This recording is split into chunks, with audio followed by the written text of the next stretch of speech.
हम लोग उस पर डिस्कशन शुरू करेंगे।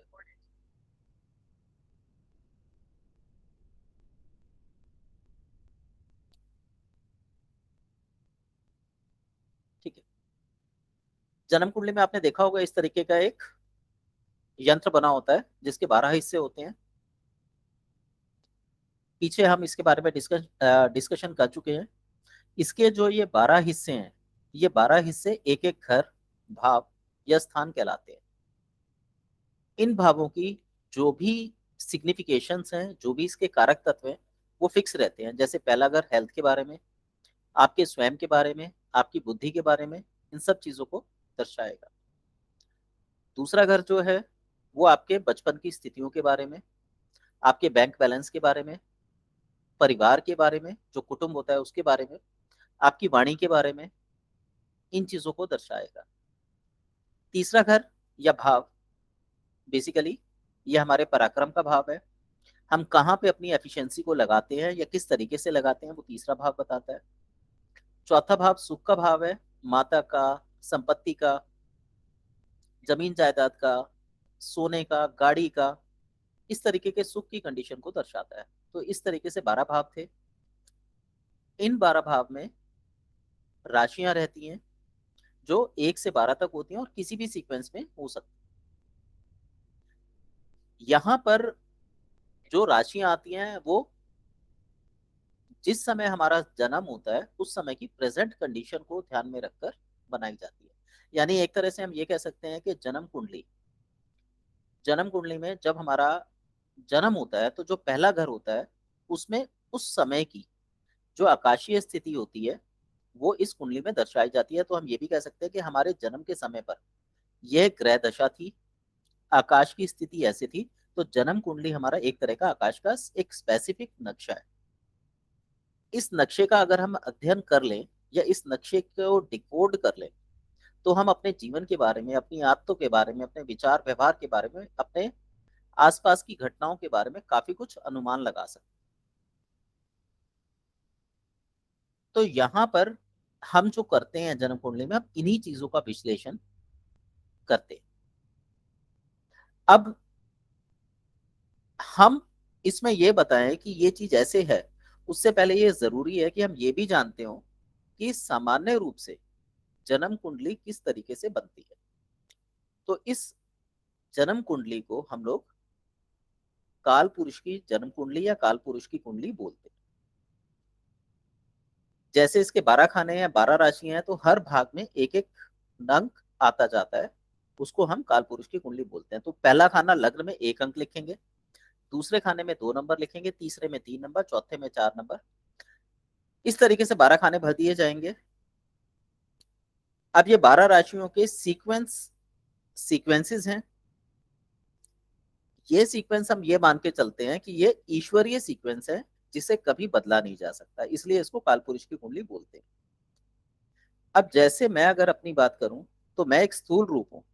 मेरे विचार मेरे पर्सनल हैं, मेरी सोच मेरी पर्सनल है, मेरे कर्म, मेरा अच्छा बुरा जो कुछ भी है वो मेरे पर्सनल लेवल पर काम कर रहा है। पर उन कर्मों में जो समाज को देख के अच्छाइयां और बुराइयां आती हैं वो मेरे मन की उपज है। मेरे मन में क्या चीजें उपजी जिसके कारण मैंने इस तरीके का व्यवहार किया, तो वो मेरे मन की उपज है। और जो मेरे मन की उपज है उसको हम एक तरीके से ये बोल सकते हैं कि ये हमारा सूक्ष्म शरीर है। हालांकि इसमें ये भी बोल दिया जाता है कि हमारे प्राण और हमारी सोच से बनता है, ध्यान से बनता है। तो कई चीजें हैं जो इसमें एक दूसरे से जुड़ती चली जाती है, पर मूल रूप से हम ये कह सकते हैं कि हमारा एक सूक्ष्म रूप है। फिर इसके बाद एक और रूप आता है जिसको हम कारक का स्वरूप बोलते हैं कि किन कारणों से ऐसा हुआ। तो मैंने अपनी कर्मेंद्रियों और ज्ञानेंद्रियों से जो भी ज्ञान अर्जित किया, उस ज्ञान के अनुभव को मेरी सूक्ष्म इंद्रियां कैच करती हैं और सूक्ष्म इंद्रियां उसे मेरे शरीर के द्वारा व्यक्त कराती हैं। तो मेरे 3 स्वरूप बने, स्थूल शरीर, सूक्ष्म शरीर और कारण शरीर। इसी तरीके से हमारी जो जन्म कुंडली है वो भी तीनों रूपों में व्यक्त होती है। सबसे पहले इसका जो स्वरूप आता है वो आता है जन्म कुंडली का, जो नॉर्मल हम सब लोग जानते हैं, जिसे बर्थ चार्ट भी बोला जाता है। तो ये मेरे व्यवहार का एक स्थूल स्वरूप है। इसके बाद हमारा दूसरा विश्लेषण किया जाता है चंद्र कुंडली का।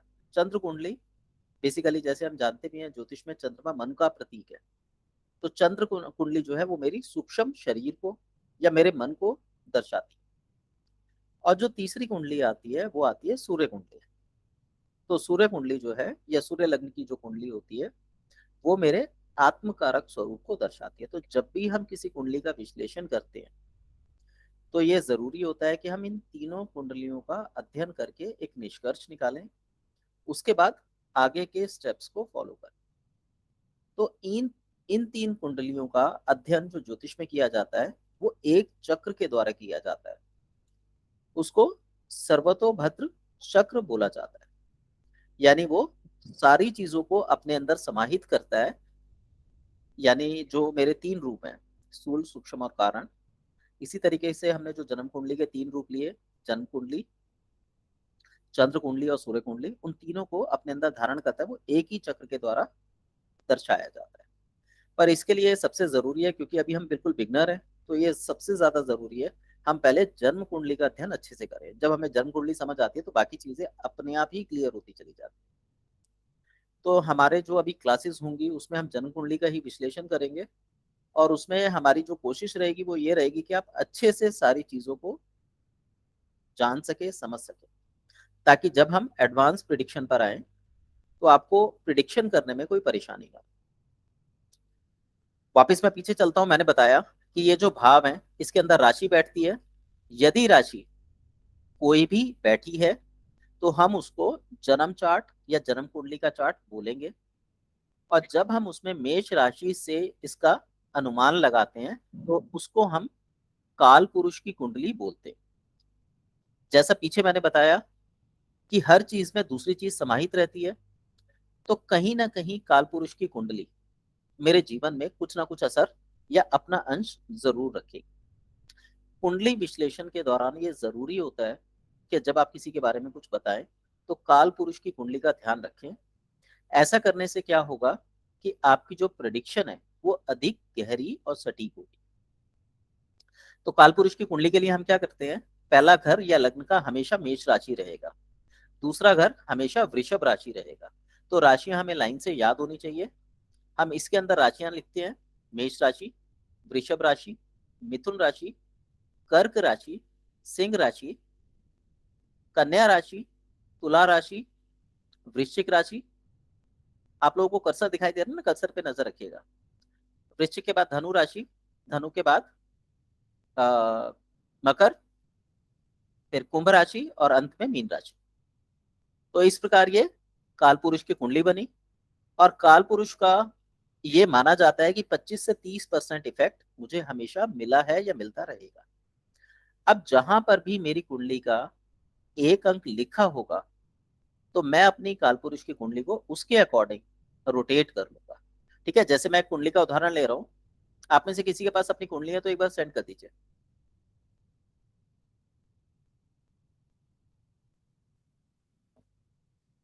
कोई सेंड करेगा, मैं अपनी कुंडली ले लूं?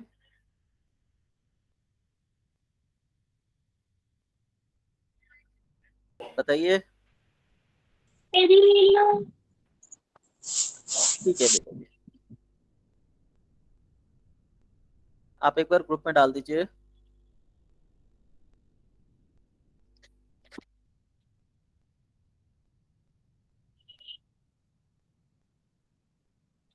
ग्रुप में कैसे डालूं? चलिए आप बोलिए, आपका लग्न कौन सा है? 3 अंक से शुरू होते हैं सर। हाँ जी, 3 से 3। 3 से शुरू होता है, ठीक है।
दिव्या जी ग्रह बताइए कहाँ कहाँ बैठे हुए हैं।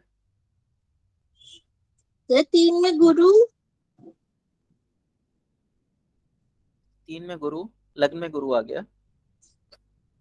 हाँ हम्म। जी, 4 में आगे। चंद्र और मंगल, 4 में चंद्र और मंगल, हम्म। 5 में शनि,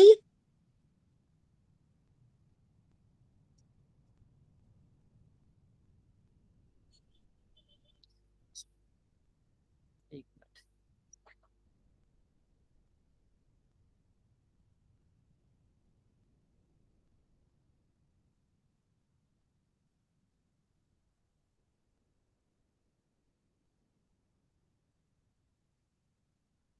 5 में शनि। 6 में राहु,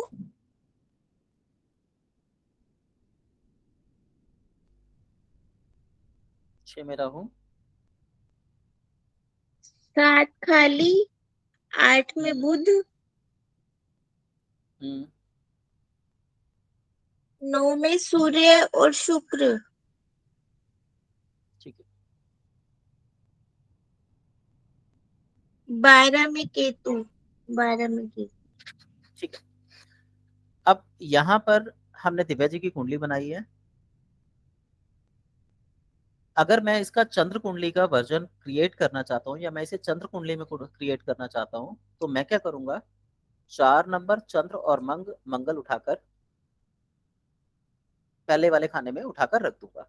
यानी मैं इसको विद रिस्पेक्ट लग्न कुंडली के सामने रख दूंगा।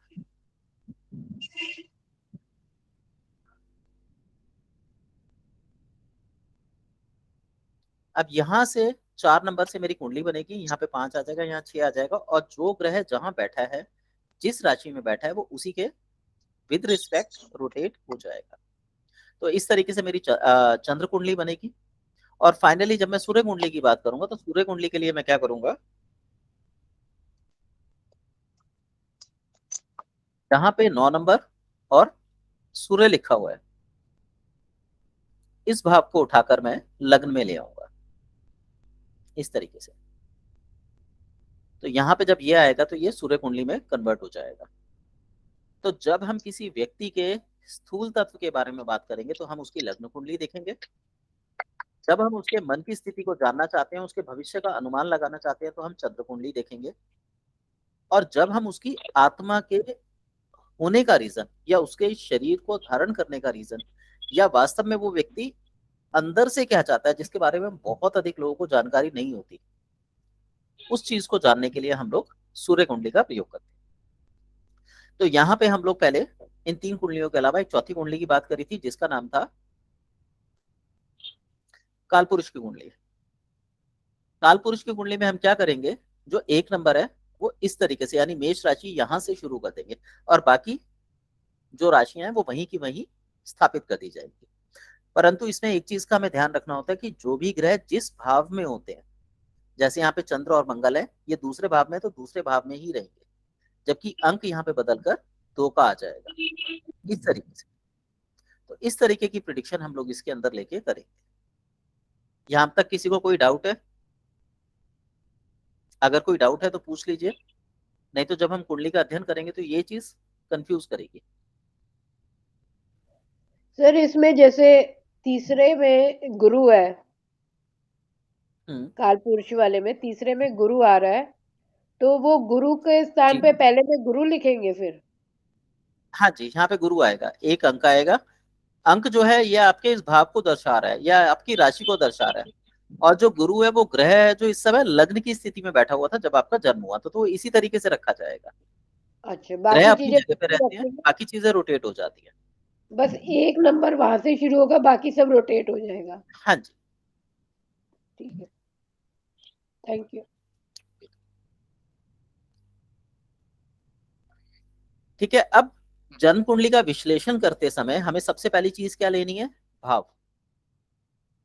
क्या भाव किस चीज को दर्शाता है ये हमें अच्छे से पता होना चाहिए। तो वैदिक में इन भावों को विशिष्ट अवस्थाओं के अनुरूप बांटा गया है। जैसे पहले भाव को जंगल बोला गया है, दूसरे भाव को जलपूर्ण खेत बोला गया है, तीसरे भाव को शयन का स्थान बोला गया है, चौथे भाव को हम पर्वत बोलते हैं। इस तरीके से 12 भावों को 12 चीजों में बांटा गया है। हमारी जो जन्म कुंडली है, ये ध्यान रखिएगा, हमारी जो जन्म कुंडली है ये एक तरह से हमारे जो आज हम जिंदगी जी रहे हैं उसमें जो चीजें हमारे आसपास फैली हुई हैं, बस जन्म कुंडली उसी का विश्लेषण करती है या उसी की अवस्था के बारे में बताती है। तो जब हम उन सब चीजों को जोड़ना सीख जाते हैं तो हम एक अच्छे प्रिडिक्टर बन जाते हैं। नहीं तो आपने मोस्टली देखा होगा जो लोग नए नए ज्योतिष में आते हैं उनके साथ सबसे बड़ी समस्या होती है कि कोर्स पूरा हो गया पर प्रिडिक्शन करनी नहीं आई। क्यों? क्योंकि जन्म कुंडली में बहुत सारी कॉम्प्लिकेशन चीजें डाली गई, जबकि जन्म कुंडली का अध्ययन जो है बहुत ईजी है। जैसे मैं एक छोटा सा एग्जांपल लेता हूँ, आप इसको जमीन मान लीजिए। ये एक पूरा पृथ्वी का नक्शा है जिसके 12 हिस्से बांटे गए हैं। हर हिस्से को हम एक जमीन मान लेते हैं, यानी एक कुंडली के अंदर 12 जमीनें हैं। पहली जमीन जैसे मैंने बताई जंगल है, दूसरी जमीन जो है वो एक खेत है जहाँ पे पानी भरा हुआ है, तीसरी जमीन जो मैंने बताई वो है सोने का स्थान या शयन करने का स्थान, चौथी जमीन मैंने बताई पर्वत है। तो इस तरीके से ये आपके इसमें बटा हुआ है, जमीनों में बटा हुआ है। अब प्रकृति ने इन जमीनों को एक स्वरूप दिया तो इनका एक मालिक बनाया। जैसे पहले घर का जो मालिक है वो मेष राशि है। मेष राशि का स्वामी कौन हुआ? मेष राशि का स्वामी हुआ मंगल। तो पहले घर की जो जमीन है प्रकृति ने उसको मंगल के आधिपत्य में सौंप दिया या मंगल को उसका मालिक बना दिया। अब आपके पास कुंडली, जन्म कुंडली कोई भी आ जाए, अगर आप इस बात को ध्यान में रख के प्रिडिक्शन करेंगे तो ये निश्चित है कि आपकी प्रिडिक्शन में 30% सफलता की गारंटी आएगी आएगी। क्योंकि मैंने थोड़ी देर पहले बताया था कि जब भी हम कालपुरुष कुंडली का अध्ययन करते हैं तो वो आपको 30% एक्यूरेसी दे देती है। जन्म कुंडली किसी की भी हो, पहला घर सभी के लिए मंगल का रहेगा और जंगल का रहेगा।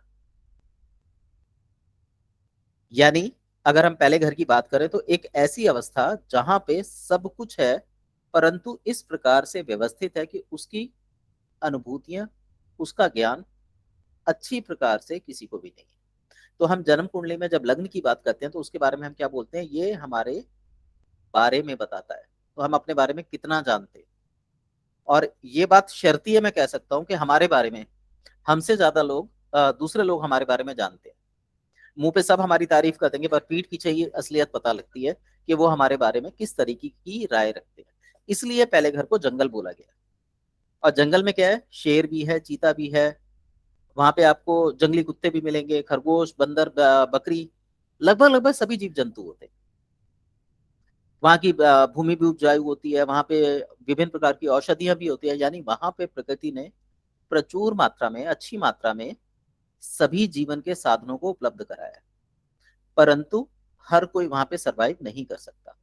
उसी तरीके से यदि हम अपने आप को देखें तो हम अपने आप में परिपूर्ण है, हमारे पास वो सब है जो हम पाना चाहते हैं, पर उसको हम कभी भी अच्छे से समझ नहीं पाते कि हमें एक्चुअल में चाहिए क्या। तो कभी हम कहीं भटकते हैं, कभी कहीं भटकते हैं, पर क्योंकि हमारे पास एक पूर्ण लॉजिक नहीं है या हमारे पास एक भविष्य दर्शन की शक्ति नहीं है, तो हमें पता ही नहीं चलता कि हम जो कर रहे हैं सही है या गलत है। तो उस भाव को हमारा लग्न दर्शाता है। तो लग्न में जो भी ग्रह बैठेगा, अगर वो मैलेफिक है तो बुरे परिणाम देगा या कठोरता के साथ पेश आएगा, और अगर वो बेनिफिक है तो वो अच्छे परिणाम या आसानी से चीजों को उपलब्ध करा देगा। मैलेफिक और बेनिफिक वाला कॉन्सेप्ट तो आप लोगों को क्लियर होगा। किसी को डाउट हो तो पूछ लीजिए, क्योंकि वो क्लियर होगा तभी हम आगे अच्छे से समझ सकेंगे। अगर हम जंगल में जाते हैं और हमारे पास कोई हथियार है, यानी हमारे साथ बेनिफिक प्लेनेट है, तो हम उसको आसानी से भेद सकते हैं, निडरता से उसमें घूम सकते हैं, उसमें से पार जा सकते हैं। पर अगर हमारे पास कोई हथियार नहीं है तो हम डर के जाएंगे। इसी तरीके से हमें इन चीजों का ध्यान रखना होता है कि हम जिस घर की, जिस अवस्था की बात कर रहे हैं उसके अंदर हमारी क्या स्थिति होने वाली है। यदि हम उसको प्रिडिक्ट करें तो वो कभी गलत नहीं करते। अब आपकी कुंडली में लग्न के अंदर कोई भी ग्रह बैठा हो, कोई भी राशि हो, लेकिन ये जो जंगल वाली स्थिति है ये सबके लिए है। तो हर व्यक्ति कहीं ना कहीं आपको परेशान मिलेगा। कोई अपने आप से परेशान होगा, कोई बच्चों से परेशान होगा, कोई भाई बहनों से, कोई मित्रों से, कोई पड़ोसियों से। किसी के जीवन में पैसे से संबंधित दिक्कत होगी, किसी के जीवन में काम से संबंधित दिक्कत होगी, यानी दिक्कत होगी ही होगी। हम सभी को इस जंगल को पार जाना ही होगा। अब जंगल के पार अगर हमें जाना है तो हमें वहां ले जाने वाला कौन है? तो वो हमारा लग्न है। अब आप देखिए आपके लग्न में कौन सा ग्रह बैठा है। जैसे यहाँ पे हमने दिव्या जी की कुंडली ली, इनकी कुंडली में गुरु बैठा हुआ है। गुरु कौन होता है? गुरु होता है एक मार्गदर्शक, जो जीवन में अच्छी बातों को सिखाकर हमारे जीवन को एक दिशा देता है। तो लग्न में अगर गुरु बैठा है तो इसका मतलब ये तो फैक्ट है कि अपने जीवन में या जीवन से संबंधित समस्याओं में आराम से पार पा सकते हैं, बशर्त कोई इनको गाइड करने वाला हो। तो जब इनको कोई गाइडर मिल जाएगा, कोई मेंटोर मिल जाएगा, तो इनका जीवन सफल हो जाएगा या इनके जीवन में इजीनेस आ जाएगी। और जब तक इनके पास मेंटोर नहीं है या ये किसी मेंटोर की आज्ञा को नहीं मानते या किसी को फॉलो नहीं करते, तब तक इनके जीवन में परेशानियां लगी रहेंगी। तो ये हमारी बिल्कुल सिंपल सी प्रिडिक्शन बनती है। वहीं पे यदि मंगल आके बैठ जाता, तो मंगल अगर होता, तो मंगल किसका प्रतीक है? ऊर्जा का। तो ऐसा व्यक्ति क्या करेगा? जंगल में जाएगा और ताकत के साथ सभी को ललकारेगा। तो ऐसा व्यक्ति अधिकतर अपने स्वास्थ्य के साथ खिलवाड़ करता मिलेगा आपको, जिसका मंगल बैठा होगा। या तो वो बहुत ज्यादा स्वस्थ होगा या वो बिल्कुल बीमार रहता होगा। तो इस तरीके की प्रिडिक्शन हम मेलेफिक, बेनेफिक और जिसे हम बोलते हैं देशकाल परिस्थिति, उसके अनुरूप हम उसकी प्रिडिक्शन कर सकते हैं। आप में से किसी और का कोई किसी का कोई ग्रह जो मंगल इसमें लग्न में बैठा हो तो बताइए।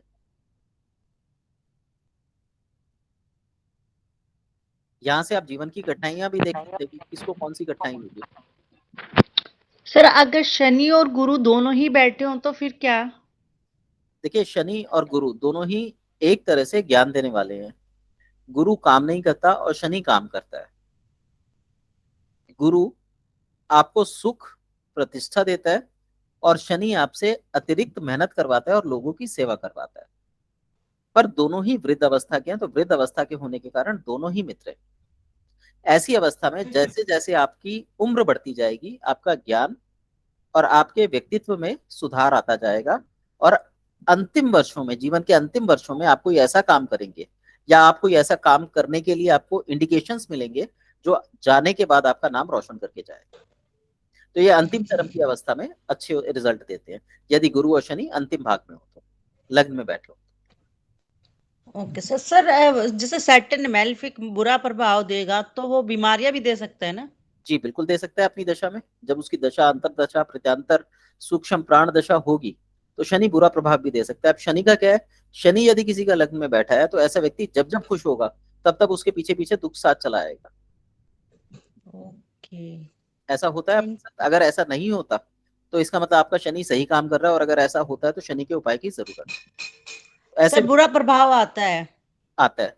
तो ऐसी अवस्था में क्या करते हैं, ये बोला जाता है कि जब भी आपका खुशी मनाने का समय हो उसको आगे पीछे टाल दीजिए और ओके। जन्मदिन बिल्कुल मत बनाइए। Okay sir. ठीक है। और वहीं गुरु के बारे में ये बोलते हैं कि गुरु जिस घर में बैठता है उसको खराब कर देता है। तो लगन में गुरु बैठ गया। जी। इन कुंडली के 12 भावों में सबसे मजबूत जो चीज है वो हमारा लग्न है, क्योंकि वो हमारी ऑल अवस्था को, हर तरीके की अवस्था को दर्शा रहा है। यदि गुरु लग्न में बैठ गया है तो इसका मतलब यह है कि वो लग्न को खराब कर देगा। ओके। अब लग्न खराब है तो हमारा तो जीवन ही खराब हो जाना चाहिए, जी। पर ऐसा होता तो नहीं है। तो वो क्या करता है कि कठिनाइयां ला देता है। कब कब लाएगा? जब जब जीवन में गुरु की दशा, अंतरदशा इत्यादि आएंगी। ओके सर, फिर तो दोनों ही प्रॉब्लम देंगे। गुरु एक बेनिफिक प्लेनेट है, सबसे ज्यादा बेनिफिक प्लेनेट है, तो खराब करने का तो उसका मतलब ही नहीं उठता। और शनि एक मेलेफिक प्लेनेट है, तो जीवन में कठिनाइयां लाके सिखाना उसका उद्देश्य है। तो यदि आप इन दोनों को डिकोड कर लें सही से तो ये आपको बहुत लाभ दे सकते हैं। अब गुरु की 5वीं दृष्टि कहाँ पड़ती है? 5वीं सर दृष्टि पड़ती है बच्चों पे। 5th हाउस पे। ठीक है। और 9th दृष्टि पड़ती है आपके भाग्य पे। जी। यानी आपके भाग्य आपको बहुत अधिक मात्रा में सपोर्ट करेगा। और बच्चे बुद्धि के द्वारा आप नाम कमा सकते हैं। तो आपको सिर्फ गुरु को अलाइन करने की जरूरत है। और जीवन में आपकी समस्या क्या रहेगी? बच्चों से दूरी और भाग्य की हानि। यदि आप इसको समझ लेंगे, डिकोड कर लेंगे, तो आपका जीवन सफल हो जाएगा। और अगर नहीं हुआ तो पूरा जीवन बच्चों से परेशानी और भाग्य से परेशानी में रोना रोते हुए कट जाएगा। Okay sir. जैसे मैंने पहले बताया, अब मान लीजिए मैं इस कुंडली को लेता हूं जो दिव्या जी की है। इसमें गुरु लग्न में बैठा हुआ है। अब गुरु लग्न में बैठा हुआ तो इसका मतलब ये हुआ कि पहला घर खराब कर दिया, क्योंकि गुरु जहां बैठता है उस घर को खराब कर देता है। इसके पीछे जैसे हम लोग जब स्टडी करेंगे तो ये भी बताऊंगा कि लॉजिक क्या है, हम इसको क्यों खराब बोलते हैं और किन कारणों से क्या प्रभाव डालता है जिसकी वजह से हम इसको खराब बोलते हैं। फिलहाल शॉर्टकट में है। तो पहले घर में गुरु जो है लग्न को खराब कर रहा है, तो ऐसा व्यक्ति जीवन में अपने स्वास्थ्य को लेके, अपने आप को लेके, अपने जीवन साथी को लेके या अपने जीवन से कभी भी पूर्ण रूप से संतुष्ट नहीं हो सकता।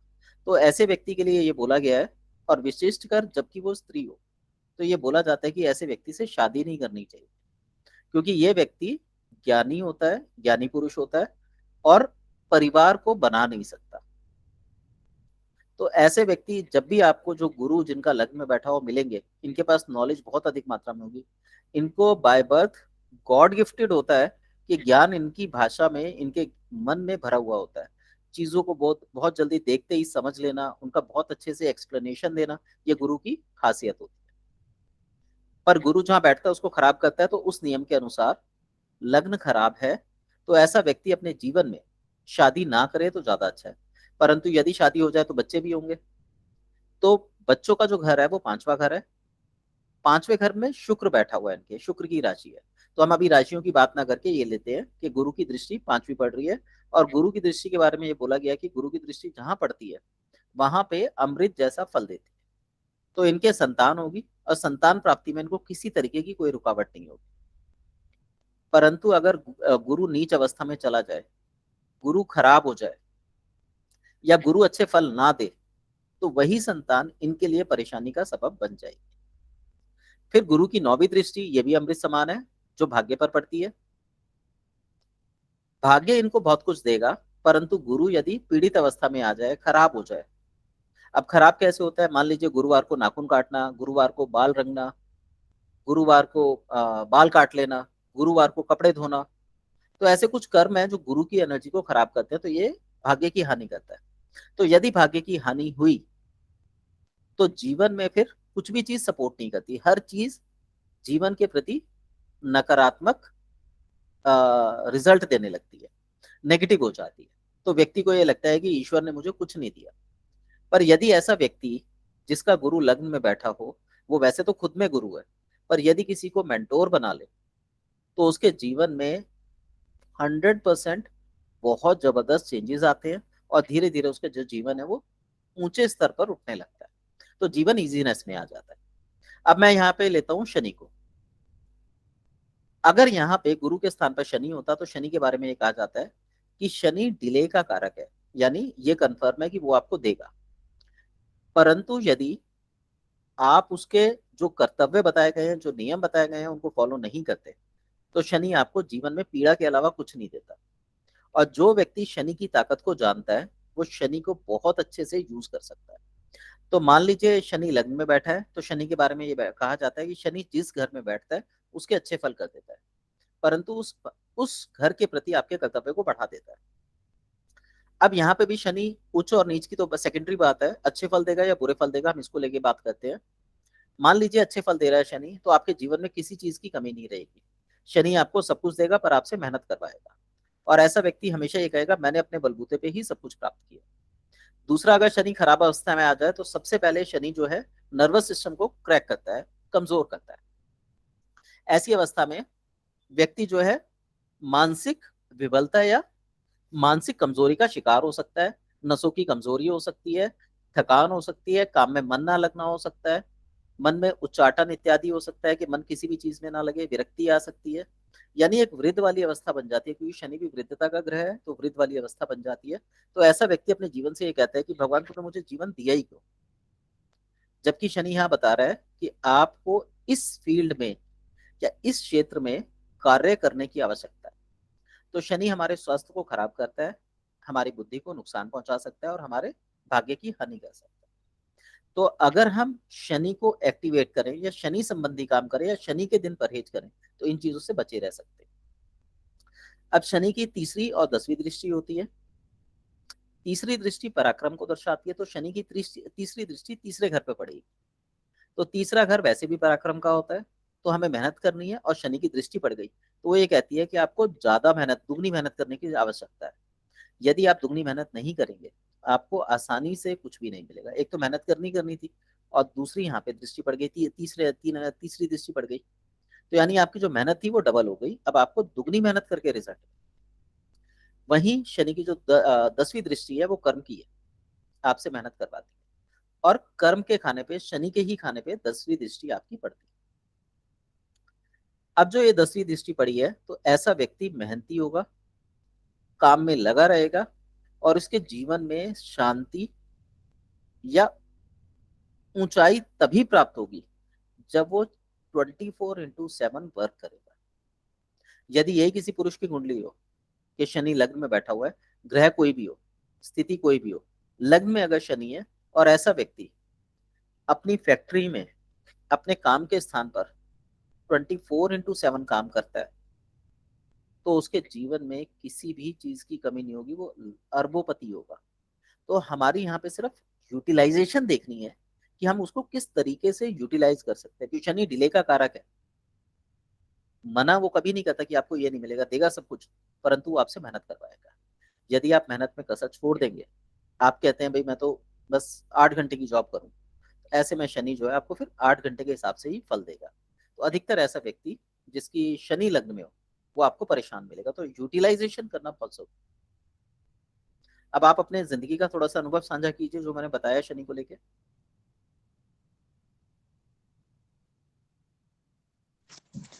जी सर, बिल्कुल ठीक बताया अभी आपने।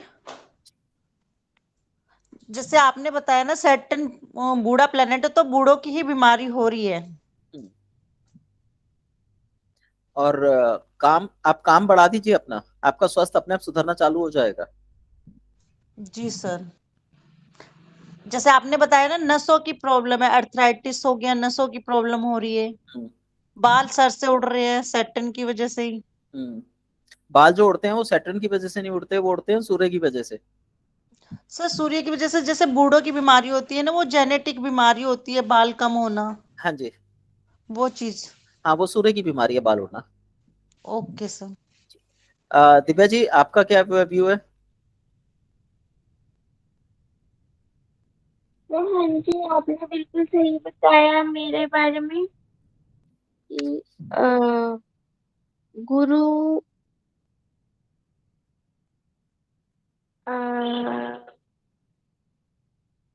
से विरक्ति का भाव रहता है और घर पर मतलब अपने से विरक्ति का भाव रहता है और घर को जोड़ के नहीं रख पाती हूँ, जैसे घर को संभालना होता है और वो सब होता है। हाँ, तो हमें यहाँ क्या करना चाहिए जिससे ये सब चीजें उल्टी हो जाएं?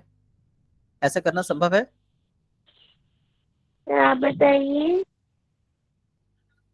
देखिए जैसे इसने ये बताया, गुरु जहाँ बैठता है खराब कर देता है, तो लग्न तो खराब हो चुका है, हम इसको ठीक नहीं कर सकते, हाँ परंतु हम जी, इसका उपाय निकाल सकते हैं। उपाय क्या है कि आप किसी को गुरु बना लीजिए, तो आपके जो दोष हैं वो उस पे चले जाएंगे। हाँ जी, हाँ जी, जब से मैं आपको मेंटोर बनाया है तब से ठीक हो गया है।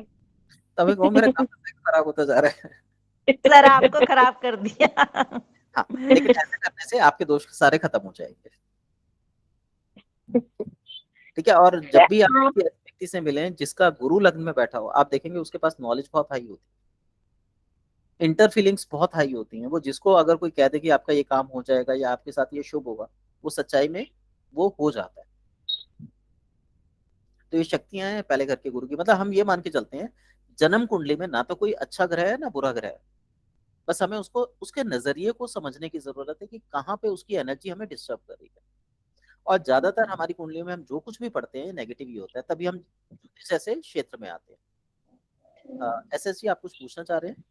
हाँ सर, वो आपने बताया जैसे गुरु वाले अपनी शादी कर लेते हैं, नॉलेज हो जाता है, तो मतलब फैमिली लाइफ डिस्टर्ब हो जाती है, तो क्या मतलब मेंटर अगर है तो जैसे किसी मेंटर जैसे ये जो बाबा वगैरह होते हैं उनको भी बना सकते हैं, या सिर्फ जो जैसे आप हो गए किसी के मेंटर, या कोई फैमिली का मेंबर हो गया गुरु की तरह, उसको मेंटर बना सकते हैं हम?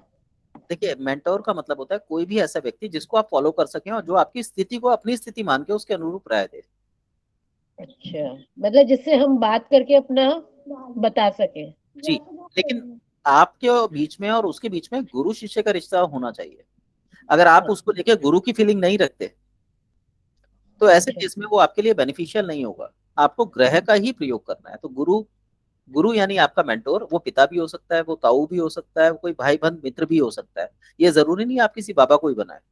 ऐसा कोई भी व्यक्ति जो आपको अच्छी सलाह दे, आपके जीवन को बचाने की बात करे, आपके जीवन की समस्याओं को कम करने की बात करे, आप उसे मेंटोर बना सकते हैं। ठीक है। और सर जो आपने बोला उसकी दिशा पांच मतलब बच्चे पे पड़ती है, पांचवें बच्चे के ग्रह पे, तो फिर मतलब क्या बच्चे से हम लोग परेशान रहते हैं गुरु वाले, या मतलब बच्चों को बाहर भेजने से ही प्रॉब्लम सॉल्व होती है? देखिए, ये कहा जाता है गुरु की पांचवी दृष्टि जहां पड़ती है वो शुभ होती है।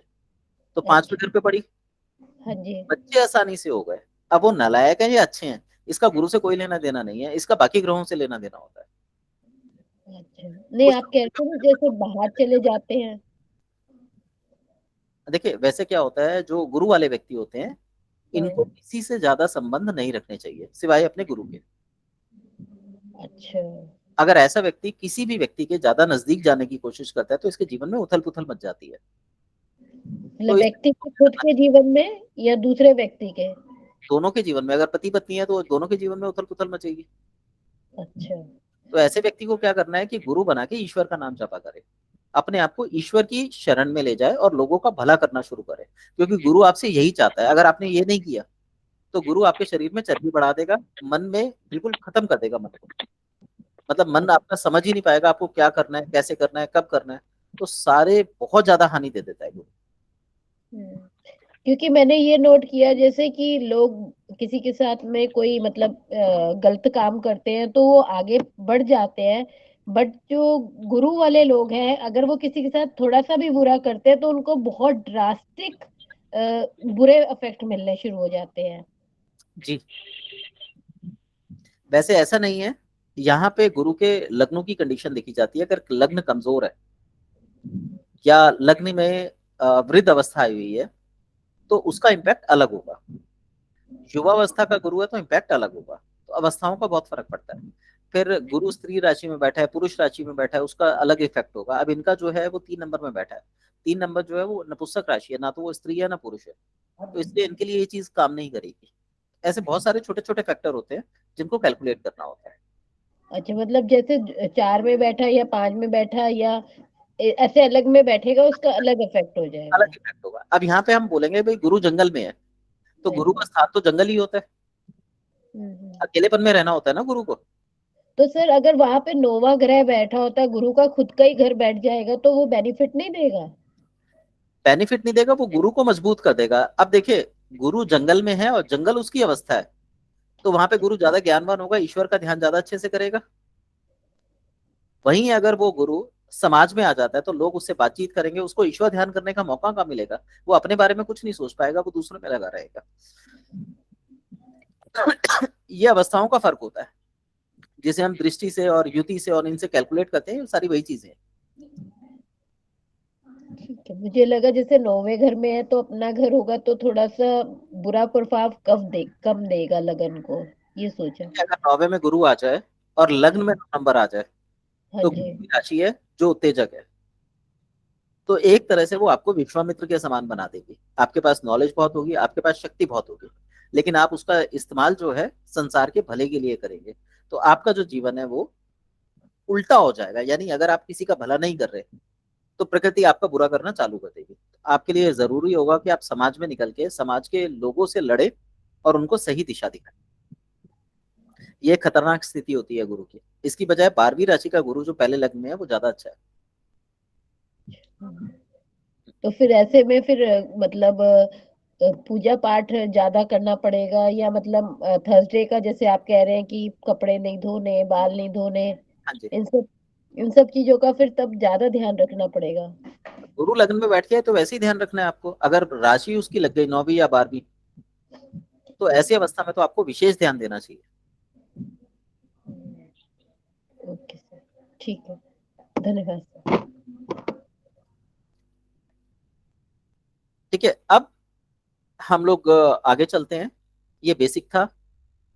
ये बेसिकली जो हमने 10 दिन की क्लास करी थी उसके अंदर ये सारी चीजें थोड़ी थोड़ी कवर कर ली थी। अब जब भी हम किसी जन्म कुंडली का विश्लेषण करते हैं तो उसके अंदर हमें कुछ चीजों का ध्यान रखना होता है कि विश्लेषण किस तरीके से करना है। तो विश्लेषण करते हुए हम 6 चीजों का प्रयोग करते हैं।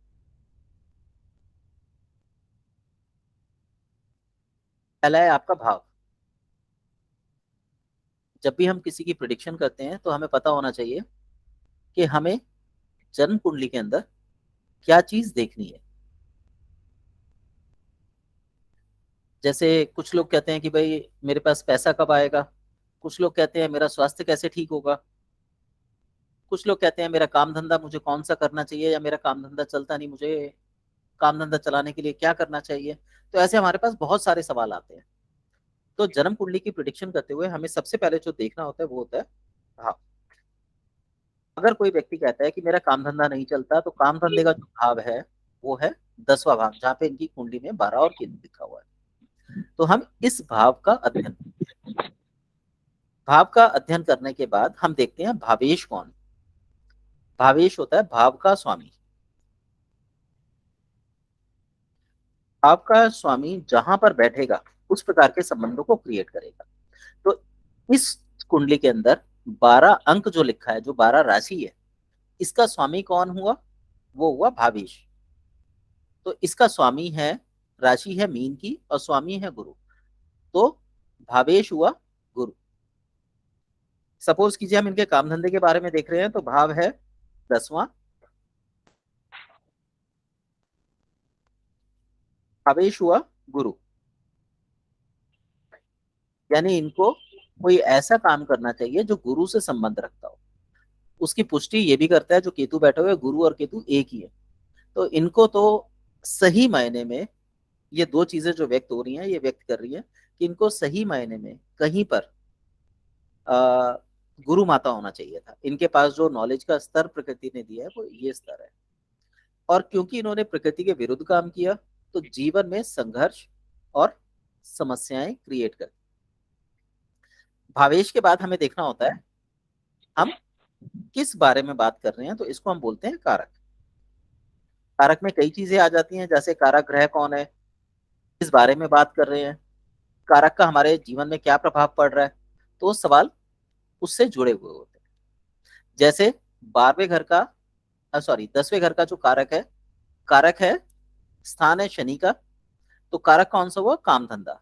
तो हम किसके बारे में बात कर रहे थे? कार्य के बारे में।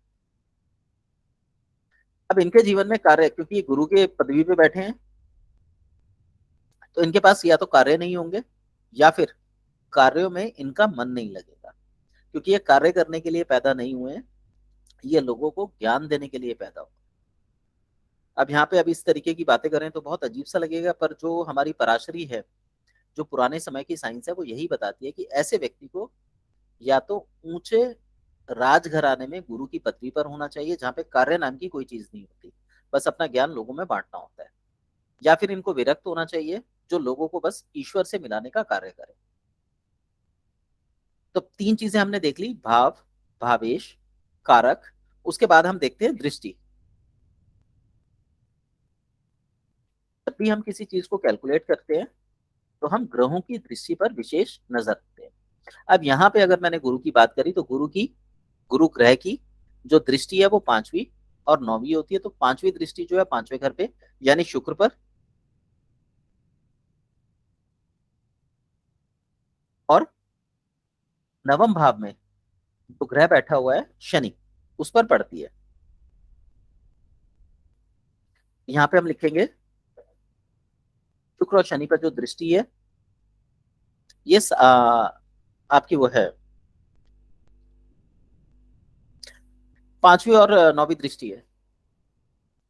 तो यहाँ पे हमने लिखा दृष्टि भाव या दृष्टि संबंध।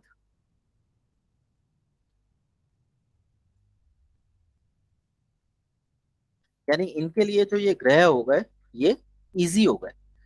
अब अगर इन्होंने अपने जीवन में गुरु की पदवी ग्रहण की या नहीं की, दोनों ही अवस्थाओं में शुक्र और शनि इनके लिए विशेष कार्य करेंगे। अब विशेष कार्य से मेरा मतलब है या तो अच्छे या बुरे। तो शुक्र क्या करेगा, अगर ये गुरु बनते हैं तो खाने पीने की चीजें, सुख सुविधाएं, संपन्नता शुक्र इनको अवेलेबल करा देगा। यानी गुरु रहते हुए शुक्र इनकी सेवा करेगा, परंतु ये उसमें बंधेंगी नहीं।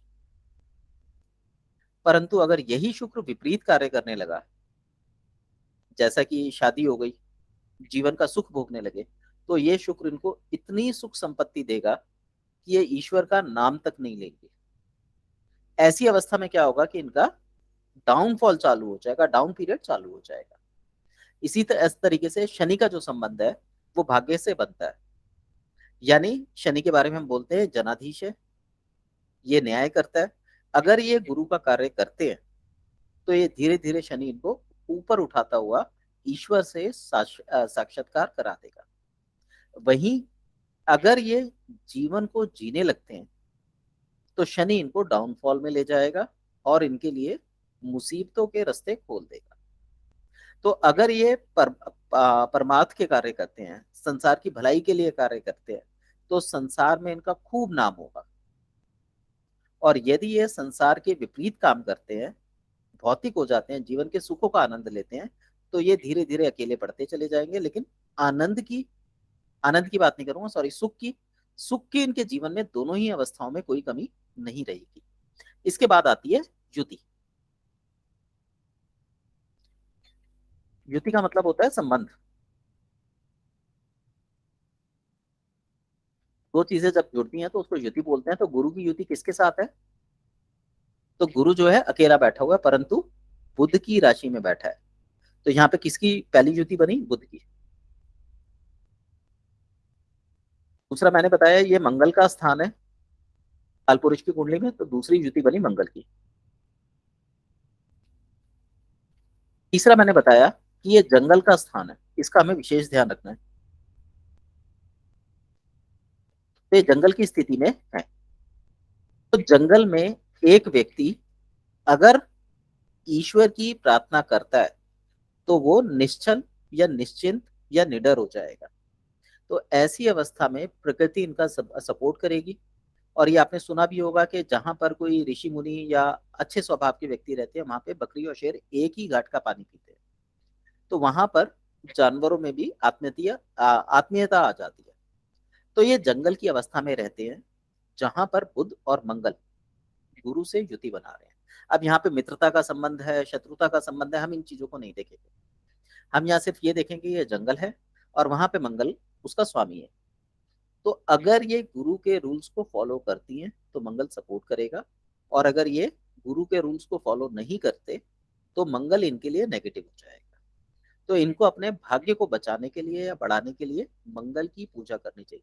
हनुमान जी की उपासना हो गई, मंगलवार के नियम हो गए, व्रत हो गए, उपवास हो गए। ऐसा करने से इनको शक्ति मिलेगी और रास्ते खुलेंगे। उसके बाद यहाँ पे है बुध। बुध किसका प्रतीक है, बुद्धि का। तो यहाँ पे गुरु जो है बुध की युति में बैठा है और बुध खुद बैठा हुआ है छठे घर में। यानी अगर इन्होंने अपने ज्ञान का सही इस्तेमाल नहीं किया तो इनकी बुद्धि इन्हें ऋण, रोग या शत्रु में फंसा सकती है। या तो ये जीवन भर के लिए बीमार हो सकती हैं, या ये जीवन भर के लिए किसी लोन के चक्कर में पड़ सकती हैं, या इनको जेल इत्यादि हो सकती है। यहाँ पे हम ये नहीं कहेंगे कि ऐसी स्थिति बन रही है, क्योंकि हमें वहां पे और भी चीजें देखनी है। पर ऐसी स्थितियां क्रिएट कर दी हैं बुध ने कि ये सारी अवस्थाएं आ सकती हैं। और यहाँ पे 8 लिखा है, यदि बुध का ही अंक आ जाता तो इसमें प्रबलता बढ़ जाती, या बुध अपने पॉजिटिव क्षेत्र में होता तो प्रबलता को बढ़ा देता। तो यहाँ पे एक चीज ली। फिर उसके बाद होती है बुध की राशियां, वो भी इससे युति कर रही है। तो बुध के घर में गुरु बैठा है, बुध छठे घर में बैठा है, और बुध की दूसरी राशि जो है वो चौथे घर में है। तो बुध जो है बुद्धि का स्थान है, बुद्धि ऋण रोग शत्रु में फंसी रहेगी। साथ ही साथ छठे घर पर बुध की नजर पड़ रही है, सॉरी छठी राशि बुध की राशि है। तो ऐसी अवस्था में परिवार के लोग इनकी बुद्धि का हरण करेंगे, यानी वो इनको डिसाइड ही नहीं करने देंगे कि इनको क्या करना चाहिए, क्या नहीं करना चाहिए, कैसे करना चाहिए, कब करना चाहिए। ये कभी डिसाइड ही नहीं कर पाएंगे कि इनके लिए बेहतर क्या है। इसलिए बोला गया है कि जिस व्यक्ति का लग्न में गुरु हो, ऐसे व्यक्ति से शादी सोच समझकर या ऐसे व्यक्ति को करनी चाहिए जिसका खुद का लग्न में गुरु बैठा हो या जिसके पास अच्छी नॉलेज हो, वही व्यक्ति इनके काबिल होता है। तो अगर वो ऐसा नहीं होगा तो बुध ने यहाँ पे बुद्धि खराब करी और चौथे घर में राहु भी बैठ गया, ये एक मैलेफिक प्लैनेट है। तो ऐसे व्यक्ति के परिवार वाले ही उसे कभी कुछ कहेंगे कभी कुछ कहेंगे, वो कभी डिसाइड ही नहीं कर पाएगा कि उसे क्या करना है क्या नहीं करना।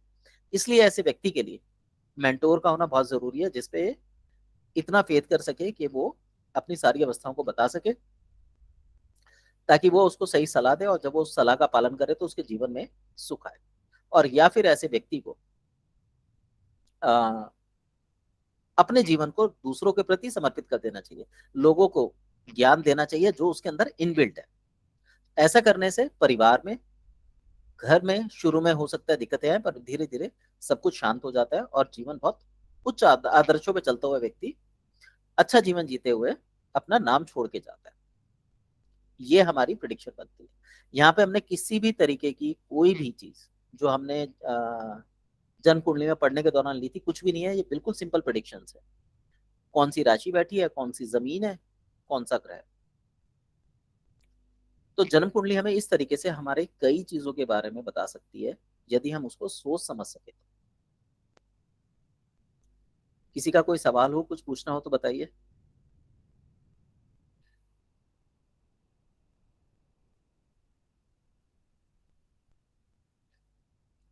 कोई सवाल नहीं है?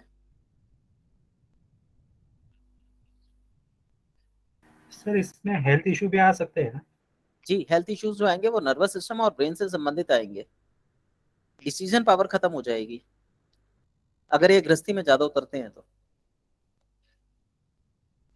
सर जैसे आपने बताया 4th हाउस में इसकी दूसरी राशि है, हाँ जी, तो घर वाले इसकी बुद्धि का हरण करेंगे, डिसीजन नहीं लेने देंगे, तो वो ऐसे कैसे बोल सकते दूसरी राशि के बारे में? हम ऐसे बोल जी बिल्कुल बोल सकते हैं। जन्म कुंडली में हम इन्हीं चीजों का तो अध्ययन कर रहे हैं। आप ग्रह देख के भी कह सकते हैं। चौथे घर में राहु बैठा हुआ है। Okay sir. राहु क्या कहता है? फैलाव है, भ्रम है। हम्म। आप ये देख के भी बोल सकते हैं। जी।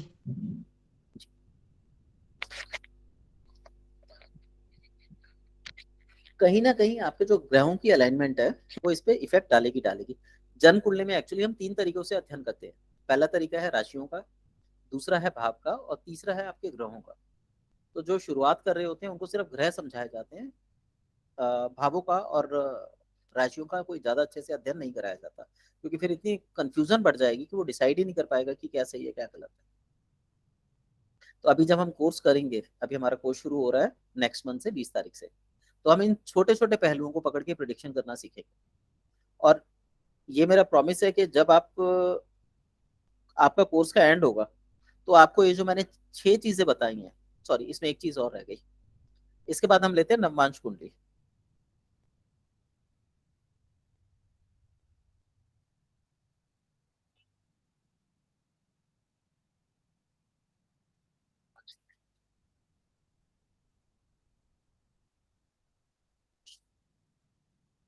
तो इन 6 चीजों से देखते हैं कि हम जन्म कुंडली में जो कुछ भी देख रहे हैं क्या वो सही है या गलत है। अब नवांश कुंडली क्या है? आपके एक घर का 9वां हिस्सा जो लगभग आपका 3.25 डिग्री के आसपास का बनता है, तो उसमें एक्यूरेसी बहुत ज्यादा होती है। तो वो आपको बताता है कि जो भी प्रिडिक्शन हमने करी है वो सही है या गलत है। परंतु यदि आप इन मोटी मोटी बातों को पकड़ के प्रिडिक्ट करते हैं कि ये ग्रह इधर बैठा है, इसका ये संबंध है, जमीन ये है, आपकी गलतियों की संभावना वैसे ही न्यून हो जाती है। और देखिए एक चीज याद रखिए, डॉक्टर के पास आप जब भी जाएंगे तो बीमारी होने पे ही जाएंगे। कोई भी बिना बीमारी के डॉक्टर के पास नहीं जाता। इसी तरीके से आप यदि ज्योतिष में आ रहे हैं, ज्योतिष सीखने आ रहे हैं, या किसी ज्योतिषी से अपने बारे में कुछ पता करने जा रहे हैं, तो आपको आत्मिक रूप से कहीं ना कहीं कोई कुछ कमी खलती है, जो आपको लगता है कि ज्योतिषी वो विद्या है या ज्योतिषी वो तरीका जो आपके उत्तरों को फुलफिल कर सकता है या आपके मन को शांत कर सकता है, इसलिए लोग ज्योतिष में आते हैं। तो यदि आप इन बातों को समझ लेंगे, देखिए आप माने या ना माने, फैक्ट यही है। कई बार होता है हम इन चीजों को एक्सेप्ट नहीं करना चाहते, पर जब एक्सेप्ट करते हैं तो हम देखते हैं कि हाँ ये फैक्ट है। तो जब हम इन चीजों को मान लेते हैं, ये काम कर रही हैं, इनसे हमें मार्गदर्शन मिल सकता है या हम इनके अनुसार चल सकते हैं, तो हमें उसके लाभ मिलते हैं। नहीं तो चीजें तो वैसे ही हो रही हैं। अब यहाँ पे मैं एक चीज और बोलूँ, यहाँ पे जैसे अब ये ईस्ट का घर है, जो लग्न होता है वो ईस्ट में होता है, तो ईस्ट के अंदर या तो इन्होंने पौधे रखे होंगे, या किताबों का कोई रैक होगा, या किताबें इकट्ठी कर रखी होंगी, यानी गुरु या बुद्ध से संबंधित कोई ना कोई चीज इनके घर के ईस्ट के भाग में आपको मिलेगी मिलेगी।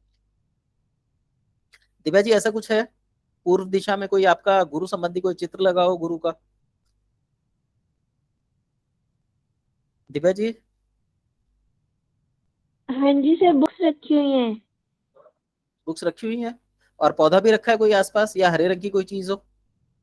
हाँ जी सर, पूर्व में तुलसी जी का पौधा रखा हुआ है। ठीक है, थैंक यू दिव्या जी।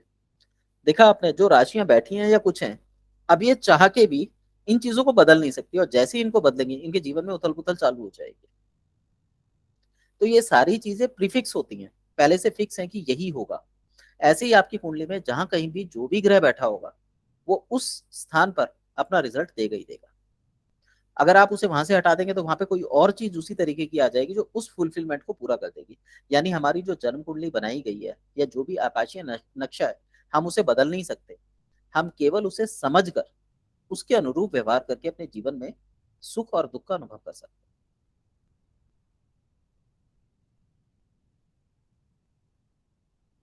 किसी का कोई सवाल?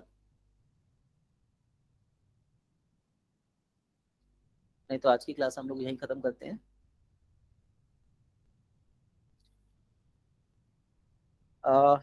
मैं एक बार आप लोगों का व्यूज जानना चाह रहा हूँ। क्लास कैसी लगी आपको? जो भी आपको जैसी लगी हो प्लीज क्लियर बताइएगा। अच्छी लगी तो अच्छी बताइए, सर बुरी लगी क्लास तो बताइए। बहुत बेस्ट थी हम्म, सर, कभी किसी ने ऐसा तो नहीं सिखाया। आप पहले ज्योतिष सीखे हुए हैं? यस सर, मैंने सीखा है, बट ऐसे नहीं, मेरे को अभी भी प्रिडिक्शन करना नहीं आता। अच्छा, देखिए यहाँ पे आपको अलग क्या लगा? सर अलग यही लगा, जैसे कोई भी एक्सप्लेन नहीं करता, सिर्फ ये बता के चला जाता कि ये ग्रह यहाँ है तो ये रिजल्ट देंगे, पर जैसे आपने डिटेल में बताया, हम्म, तो मेन वही है, अगर डिटेल में कोई सिखाएगा तो हम प्रेडिक्शन करना सीख जाएंगे तब। तो मैम हमारी क्लासेस शुरू हो रही हैं, आप चाहें तो 20 तारीख से हमें ज्वाइन कर सकते हैं। वहां पे मैं यही सारी चीजें सिखाऊंगा। मैं आपको ये जी भाव सर। आवेश कारक दृष्टि युति उस वाली लैंग्वेज में नहीं ले जाऊंगा, जो मेरी लैंग्वेज आज की रही है कि गुरु यहाँ हम्म। बैठा है तो इस घर का ये रिजल्ट होगा, इसमें ये होगा, ये सारी चीजें बताऊंगा। और ये ओके मेरा सर। वादा है कि जब आप मेरा ये 3 महीने का कोर्स करेंगे तो आप खुद प्रिडिक्शन कर लो। सर 1 महीने का कोर्स है ये? 3 महीने का 3 महीने का सर, चार्जेस? चार्जेस 1100 रुपये महीना। Okay sir. ठीक है, और कोई अपने व्यूज देना चाहेगा? सर जैसे ये जो ज्योतिष विद्या होती है, ये भी तो वही सीख पाते होंगे ना जिनके मतलब अपने जो कुंडली होती होगी उसके अंदर वो चीज होगी सीखने का कुछ मैं इस बात से ऐसा। सहमत नहीं हूँ। ज्योतिष आपकी आपने एक मार्गदर्शिका है। हाँ जी। ज्योतिष आपकी एक मार्गदर्शिका है, मार्गदर्शन करती है आपका। नहीं, एक बार जब आपने नवरात्रों में क्लास ली थी तो आपने बताया था ना कि जिनकी कुंडली में होता है वही सीख पाते हैं। देखिए, कहीं ना कहीं कोई ना कोई संबंध ऐसा जरूर बनता है कि इस तरीके से आप ज्योतिष में आते हैं। ठीक है, जैसा मैंने बताया कि आप जब बीमार पड़ेंगे तो डॉक्टर के पास जाएंगे, पर छोटी छोटी बातें आपको अपने अड़ोस पड़ोस में नुस्खों के रूप में मिलती रहती हैं। तो इसका मतलब तो ये हुआ कि आप डॉक्टर के पास कभी जाएंगे नहीं, या आप डॉक्टर कभी सीख नहीं सकते। या अगर आपने वो नुस्खे सीख लिए और 2 लोगों को ठीक कर दिया तो आप डॉक्टर भी तो बन गए। ये फैक्ट है कि आपके वो स्थिति बननी चाहिए तभी आप ज्योतिष सीखते हैं। लेकिन अगर आप अपने कर्मों को परफेक्ट करते हैं, अपने कर्मों को एक्टिवेट करते हैं, तो आप कुछ भी सीख सकते हैं। इम्पॉसिबल कुछ नहीं है मनुष्य के लिए। नहीं, आपने पता नहीं एक ग्रह बताया था, अभी तो ध्यान नहीं आ रहा। यदि आपके मतलब आत्मिक का संबंध किसी ग्रह से बनता है किसी भी तरीके से, तो आप ज्योतिष सीख सकते हैं। क्या सर? हाँ, यदि आपका संबंध नहीं बनता और आप अपने 8वें घर को एक्टिवेट कर लेते हैं, उसके तरीके होते हैं एक्टिवेट करने के, तो भी आप ज्योतिष सीख सकते हैं। दोनों बातें सत्य हैं, जो पहले बताई थी वो भी सत्य है, और जो आज बता रहा हूँ ये भी सत्य है। नहीं मतलब 8वें ग्रह को हम अगर स्ट्रॉन्ग करेंगे तो हम सीख सकते हैं। हाँ जी। नहीं जैसे कई लोग होते हैं ना, बार बार सीखते भी हैं तो भी नहीं आ पाता उनको, मैम तो उसमें ये होता है कि उनका गुरु कौन है। आपकी कुंडली में गुरु कौन से घर में बैठा हुआ है? मेरा तो 9वें में है और लगन में ही बैठा है सर। अच्छा, 9वें में और लग्न में बैठा हुआ है। अब देखिए 9वें घर में अगर हम गुरु देखें तो गुरु की 9वीं दृष्टि नवम भाव में पड़ती है, लेकिन 8वीं दृष्टि अष्टम भाव में पड़ती है। हाँ जी। अगर आपके गुरु पीड़ित है, लग्न का गुरु मैंने बताया कि लोगों की सेवा के लिए है। अब आपको क्या करना है, ज्योतिष सीखनी है और लोगों से पैसा कमाना है। अगर आप ऐसा करेंगे तो आपका गुरु आपको अच्छा फल देना चालू कर देगा। यहाँ पे हम कहेंगे, दूसरे लोग बोलेंगे गुरु खराब हो गया, मैं कहूंगा गुरु का यूटिलाइजेशन हो गया।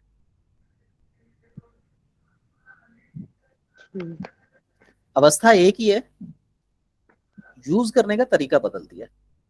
अब अगर आप ज्योतिष सीख के पैसा कमाते हैं तब तो ज्योतिष बहुत अच्छे से सीख सकते हैं, ज्योतिष आपको फायदा करेगी, ऊंचाइयों पे ले जाएगी।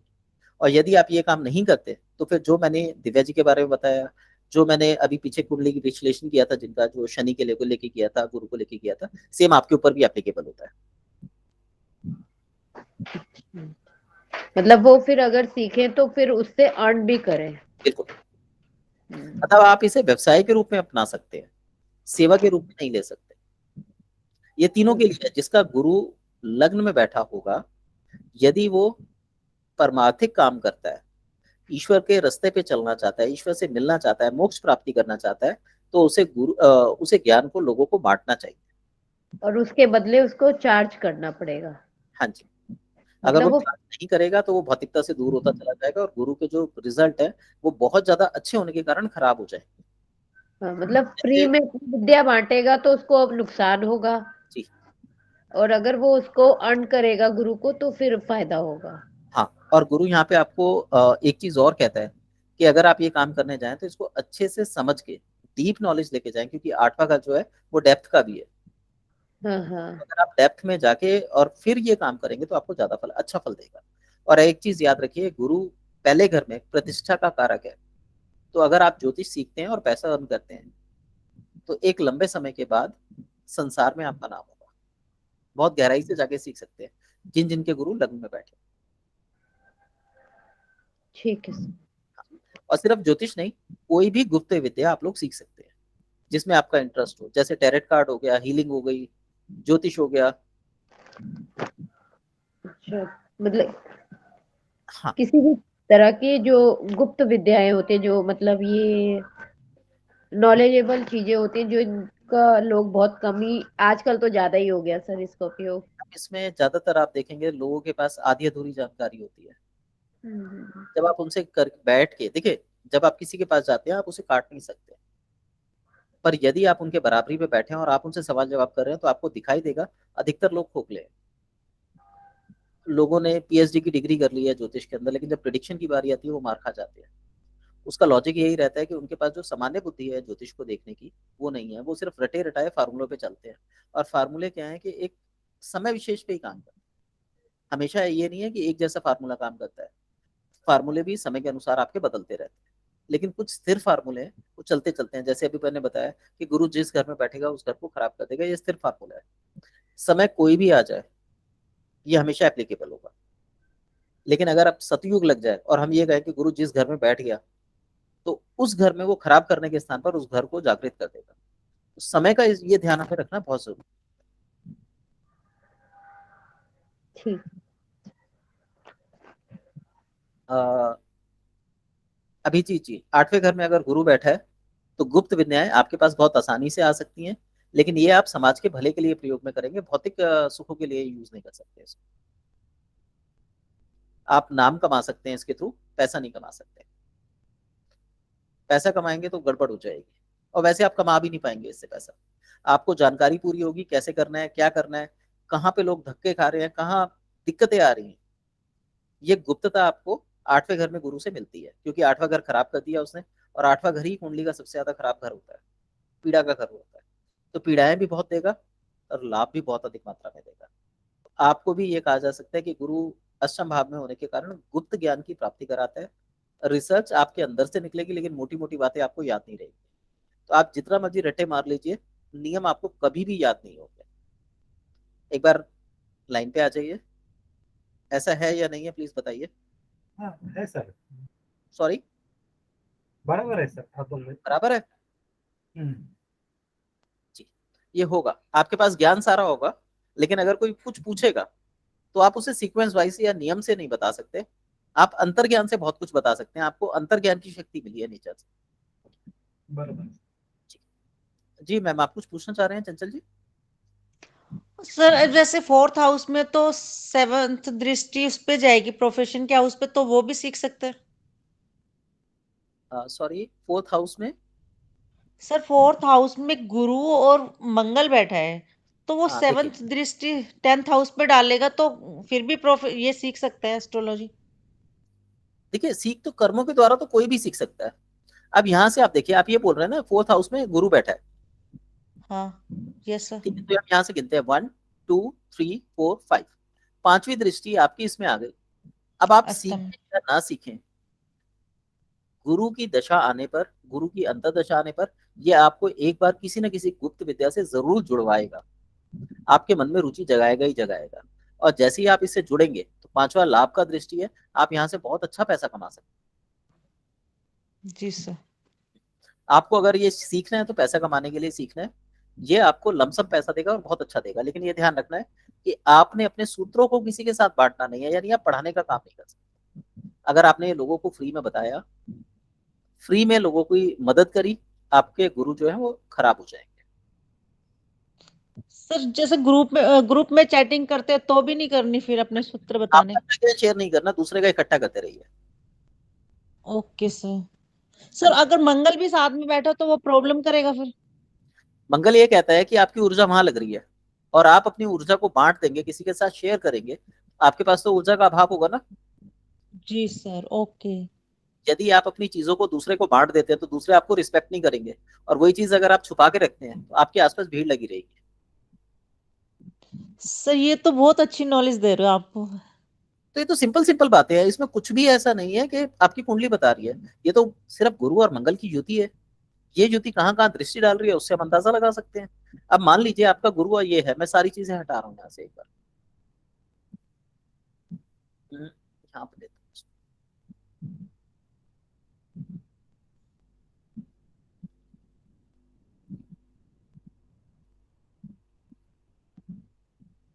चलिए,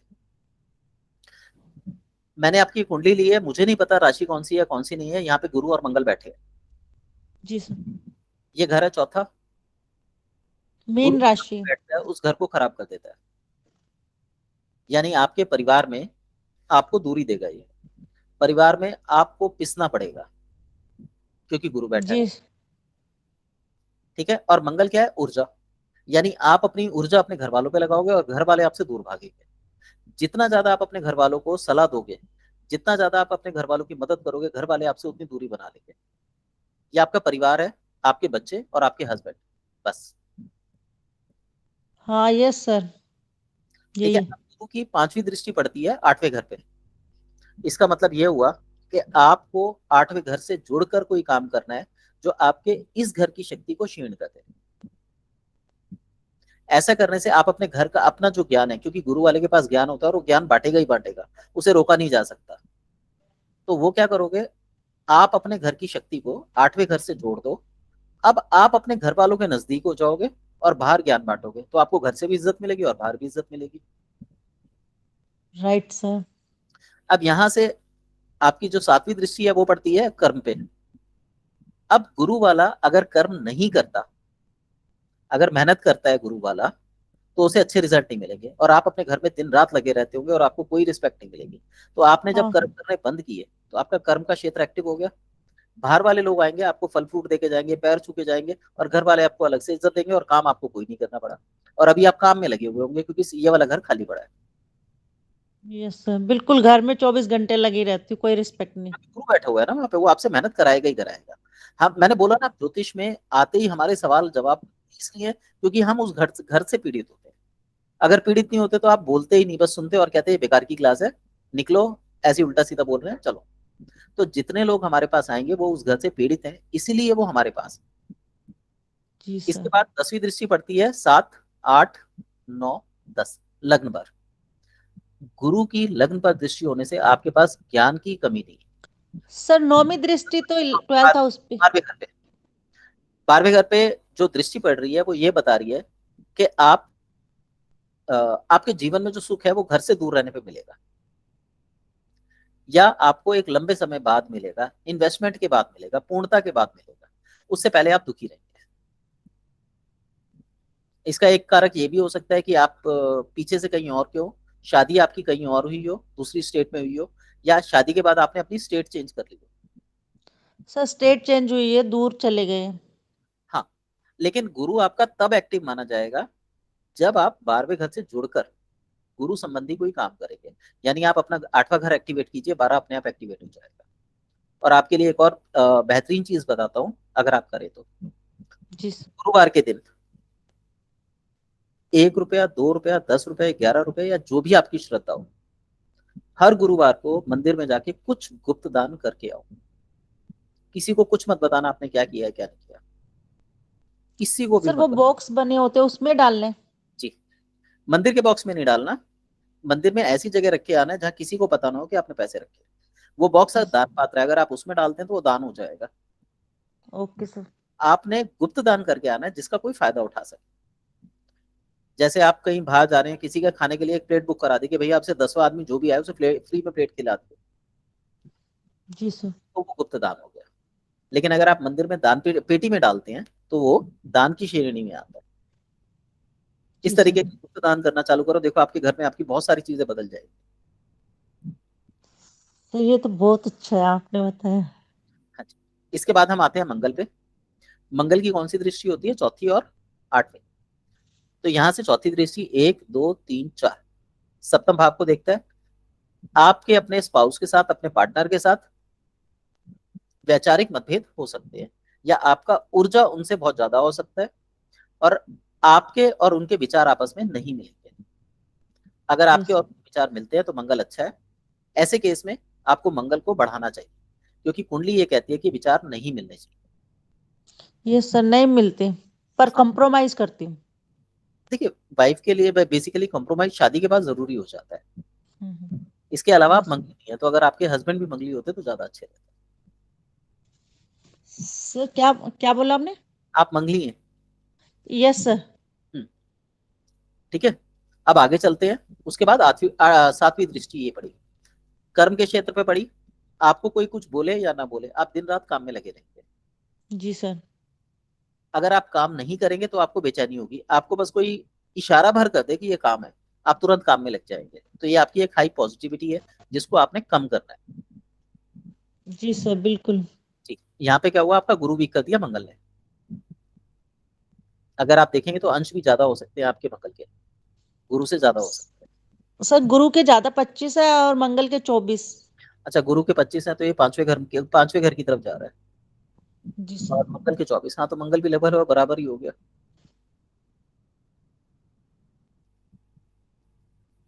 इसका मतलब ये है कि आपको जो ड्रॉबैक मिलने चाहिए थे वो थोड़े कम है। खैर, मंगल जब 7वें इस घर को देख रहा है तो आप तुरंत काम में लगे रहेंगे। इसके बाद मंगल की जो 8वीं दृष्टि पड़ती है वो पड़ती है 8 आय के स्थान पर।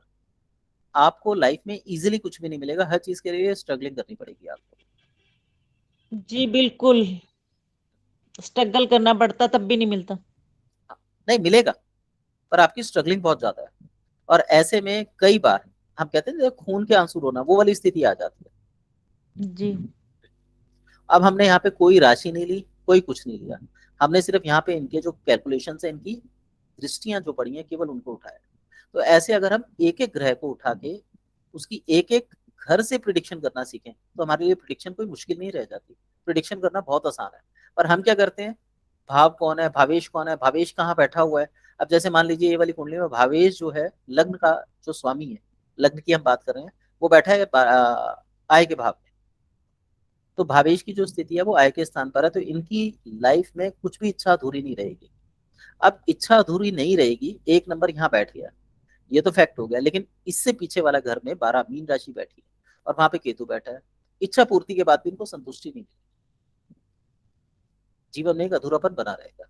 तो हमारे जीवन में सब कुछ लिमिटेड है, सब कुछ प्रकृति ने बांध रखा है कि एक अच्छाई मिलेगी तो उसके साथ ये बुराई आएगी, ये बुराई मिलेगी तो इसके बाद ये अच्छाई आएगी।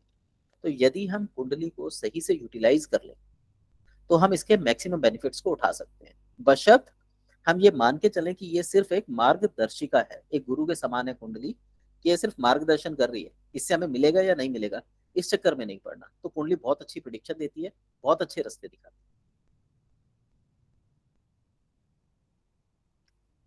ठीक है, किसी और का कोई सवाल है?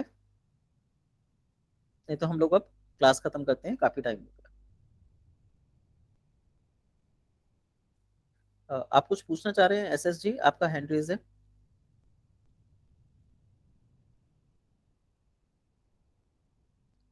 एसएस जी,